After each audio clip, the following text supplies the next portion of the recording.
আজকে আমরা দেখব কমপ্লেক্স অ্যানালাইসিস বই হতে চ্যাপ্টার 1 এক্সাম্পল 12, যেখানে বলা আছে sine H Z equal I সমীকরণের সকল সমাধান নির্ণয় করো।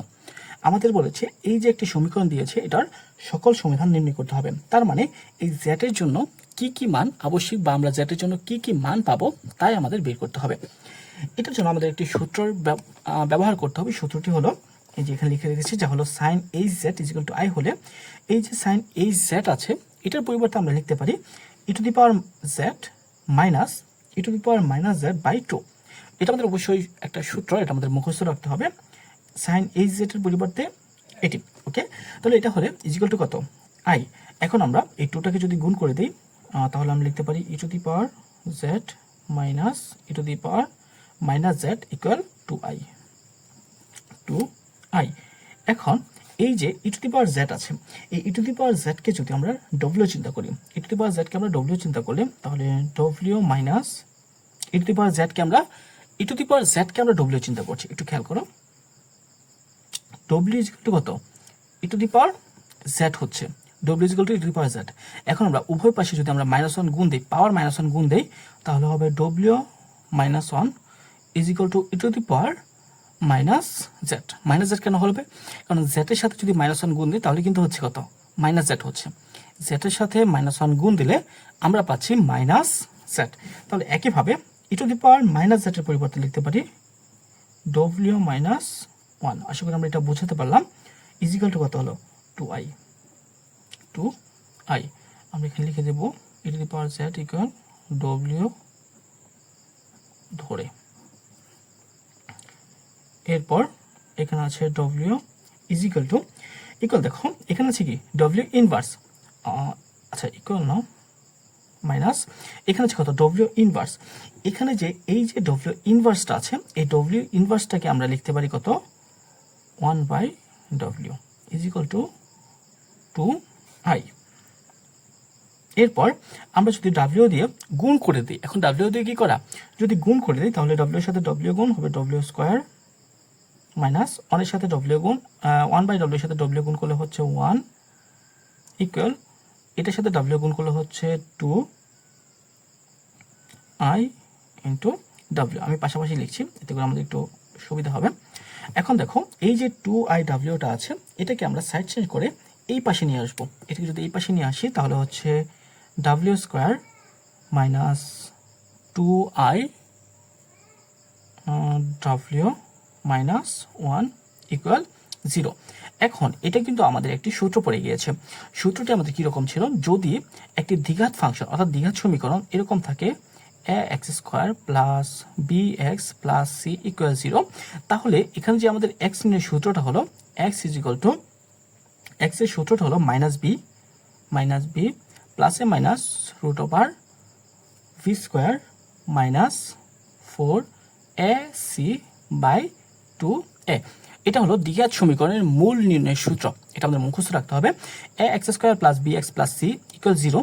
এই আকার যদি একটি দ্বিঘাত সমীকরণ থাকে তার মূল নির্ণয়ের সূত্রটি হবে, অর্থাৎ x হলো একটি মূল minus b plus a minus root over V square minus 4ac by 2a। এখন আমরা যদি এই সমীকরণের সাথে, আচ্ছা এখানে আমরা যা লিখবো তা সবগুলো আমাদের খাতায় লিখতে হবে না, এগুলো জাস্ট সূত্র হিসাবে ব্যবহৃত হবে, একটু খেয়াল রাখবে। তাহলে দেখো এখানে যদি আমরা একটু দেখি, এখানে b বলতে আমরা এটা এবং এটা যদি তুলনা করি তাহলে এখানে a বলতে 1, তাহলে a ইকুয়াল 1 আর v ইকুয়াল, দেখো এখানে b আছে প্লাস b আর এখানে আছে মাইনাস 2i, তার মানে b বলতে মাইনাস 2i কে বোঝানো হয়েছে, তাহলে হবে মাইনাস 2i। আর c বলতে কত, c বলতে -1, কারণ এখানে আছে প্লাস c আর এখানে আছে -1, তার মানে c বলতে এই -1টাকেই বুঝবো। তাহলে আমরা পেলাম কি, এখন আমরা এই সূত্র অনুযায়ী লিখবো, যেহেতু আমাদের এখানে ছিল x স্কোয়ার তাই এখানে x হয়েছে, আর এখানে হচ্ছে w স্কোয়ার, তাই আমাদের কি হবে, অবশ্যই w হবে।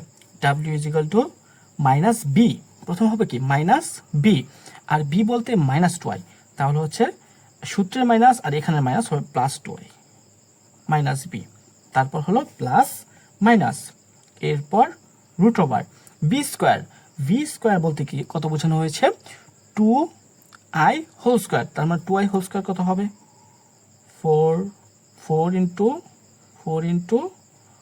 i স্কোয়ার বি স্কোয়ার, পরে হবে মাইনাস, দিলাম মাইনাস 4ac, প্রথমে দিলাম 4a, এ মানে হলো 1, সি মানে -1 বাই 2a, বাই কত 2a, এখন 2 দিলাম 2 ইন্টু এ বলতে 1। আশা করি আমরা এটা বুঝতে পেরেছি। তারপর ডব্লিউ ইজ ইকুয়াল টু নিচে 2 এর সাথে 1 গুণ, তাহলে হচ্ছে 2, উপরে আছে 2i, লিখলাম 2i plus a minus root over, দেখো এই যে 4 এখানে আছে কত, আচ্ছা এটা করি আগে, 4i স্কোয়ার, আই স্কোয়ারের মান কত, আই স্কোয়ারের মান হলো -1, এটা আমরা জানি তাই না, আই স্কোয়ার মান -1, তাহলে -1 এর সাথে 4 গুণ করলে হচ্ছে -4, তারপর 4 এর সাথে 1 গুণ 4 এর সাথে -1 গুণ, তাহলে হবে -4, আর এই মাইনাস হবে প্লাস, তাহলে হচ্ছে +4। এখন তাহলে হচ্ছে ডাব্লিউ ইকুয়াল, দেখো আচ্ছা একটু খেয়াল করি, এখানে আছে -4, এখানে আছে +4, 4 ক্যান্সেল, তাহলে থাকে 0, তারপর এখানে আছে 2i, তাহলে হচ্ছে 2i, নিচে থাকছে 2 ইকুয়াল, আমরা লিখতে পারি কি 2 ক্যান্সেল, তাহলে i, তাহলে আমরা পেলাম কি ডব্লিউ ইকুয়াল i পেয়ে গেলাম, ডাব্লিউ মান কত পেয়েছি, i পেয়েছি। কিন্তু এখনো কিন্তু আমাদের সমীকরণ সমাধান শেষ হয়নি। কেন শেষ হয়নি? কারণ আমাদের মান বের করতে হবে z এর, আর আমরা মান বের করছি ডাব্লিউ, তাহলে ডাব্লিউ যে মানটা ধরেছিলাম তা আমি এই ডাব্লিউ পরিবর্তে লিখে ফেলবো, যা হলো e two the power z is equal to i। এখন আমাদের এই যে z আছে, z এর মান নির্ণয় করতে হবে, কিন্তু আমরা দুটো জিনিস শিখে এসেছি, যেটা ছিল e two the power z এরকম আকারে, মানে এটাকে বাদ দিতে হবে। এটার জন্য আমরা কি করতাম, একটা ছিল লন গুণ করতাম, কিন্তু এই ক্ষেত্রে আমাদের লন গুণ করলে হবে না, এটার জন্য আমরা আয়ের মান লিখবো। একটু খেয়াল করো, এই যে আয়ের মানটা, এটাকে কিন্তু আমরা ঠিক এইভাবে লিখতে পারি, যেটা হলো আচ্ছা 0 প্লাস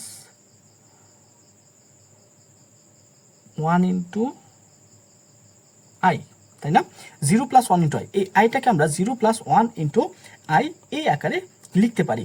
এখন আমরা একটু যদি কোণের দিকে চিন্তা করি, তাহলে 0 মান কত, আমরা যদি লিখি cos π/2, মানে cos 90 ডিগ্রির মান কিন্তু 0 প্লাস আই ইন্টু sin π/2, তাহলে sin π/2 এর মান কত, sin π/2 এর মান 1, তাহলে কিন্তু আমরা দেখো ঘুরে ফিরে এই মানটাই পাচ্ছি, just cos π/2 plus i sin π/2। এখন আমরা আরেকটু কাজ করে নিব, যেটা হলো e two the power z, যেহেতু আমাদের বলেছে, প্রশ্ন আমাদের বলেছে দেখো সকল সমাধান নির্ণয় করো, কি বলেছে সকল সমাধান, তাই আমরা এটার সাথে একটু যে ওই যে মুখ্য কর্ণাঙ্ক এবং গৌণ কর্ণাঙ্ক শিখেছিলাম, তার জন্য এই যে π/2, এটার মান তো শুধু π/2 হলে হবে না, তাই আমরা ঘূর্ণনটা যুক্ত করে দেব, যেটা হবে 2n π cos, এই π/2 এর সাথে যোগ করবো কত 2n π plus π/2 plus i sin 2n π plus π/2। এখন আমরা একটা সূত্র শিখেছিলাম, যে সূত্রটি ছিল এরকম, cos theta plus i sin theta is equal two e two the power i theta, ওই সূত্রটা আমরা এখানে প্রয়োগ করব, e two the power z is equal two e two the power i theta, theta বলতে এই সমস্ত অংশটুকু, অর্থাৎ 2n প্লাস π/2। এখন আমরা e এবং e বাদ, তাহলে থাকছে কত z is equal to i 2n π plus π/2। এটাই হলো আমাদের নির্দিষ্ট z এর মান এবং এটাই আমাদের সমাধান। আর আজকে পর্যন্ত থাক, ধন্যবাদ।